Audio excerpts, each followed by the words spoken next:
exhausted, tired, down in the dumps. You can't pull yourself out of bed. You can't wait for the working week to get over. You're feeling tired all the time. Your appetite has gone for a toss. These are symptoms of chronic stress. Undoubtedly, stress is the culprit. In this week's episode of Health 360, we are decoding stress and also offering you solutions. I'm Sneha Murdani.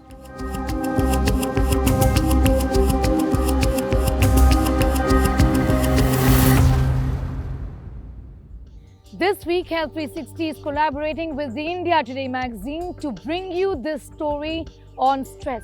We decode stress. We talk about what are the reasons for stress and what exactly is it doing to our bodies. Stress is turning our lives upside down. Take a look.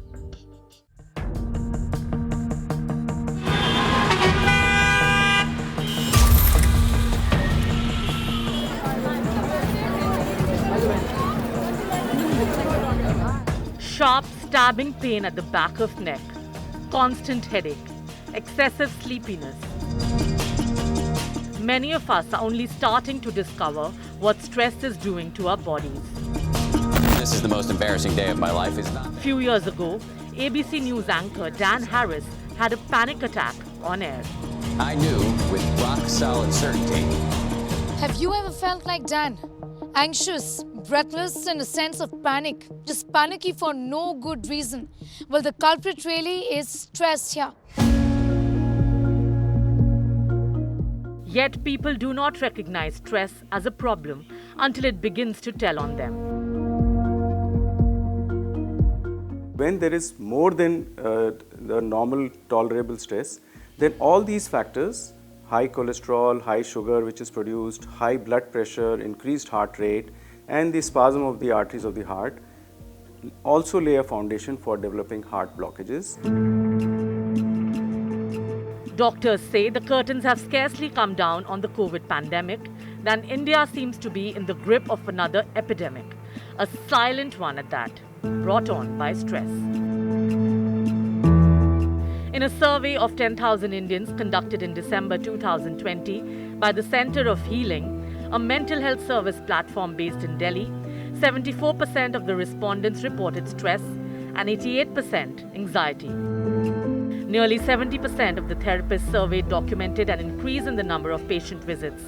55% said there had been an increase in first-time clients after the pandemic. Stress is no stranger to humankind. It is perhaps as old as existence itself. The human body is primed both to recognize it and to deal with it through a combination of responses that make up what is called the flee or fight mechanism.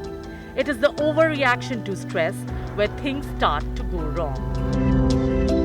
Small amount of stress is very good to keep you motivated, to keep trying to achieve things which make you happy.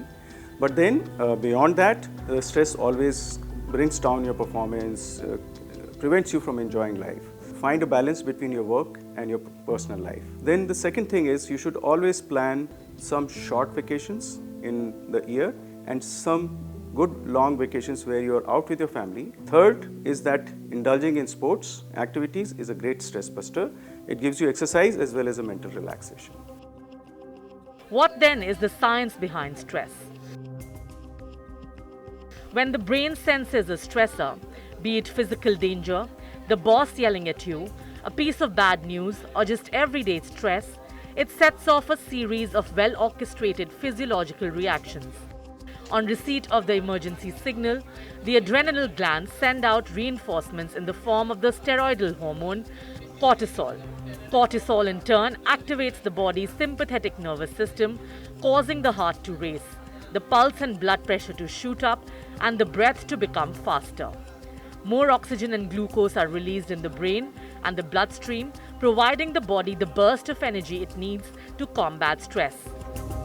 The problem arises when stress becomes a chronic condition and there's too much cortisol in the body, wherein the slightest of stressful situations, say a traffic jam, triggers its secretion.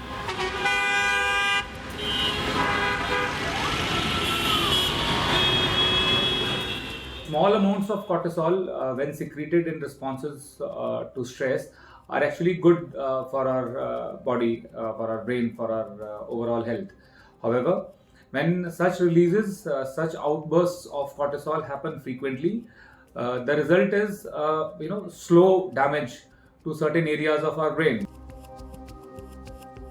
The WHO says stress is the health epidemic of the 21st century.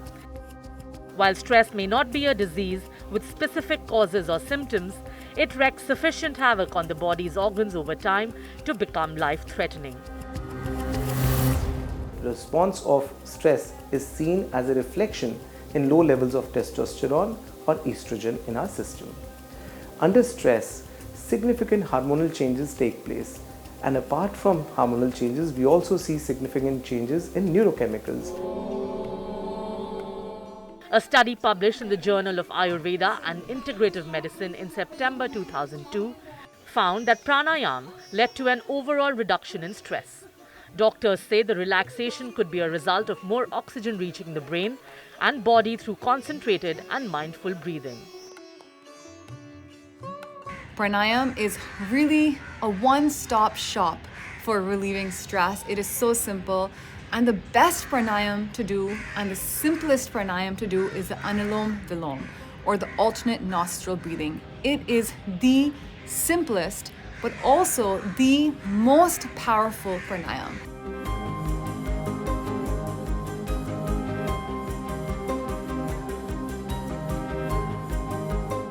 With Sneha Mordani and Sonali Acharji in Delhi, Bureau Report, India Today.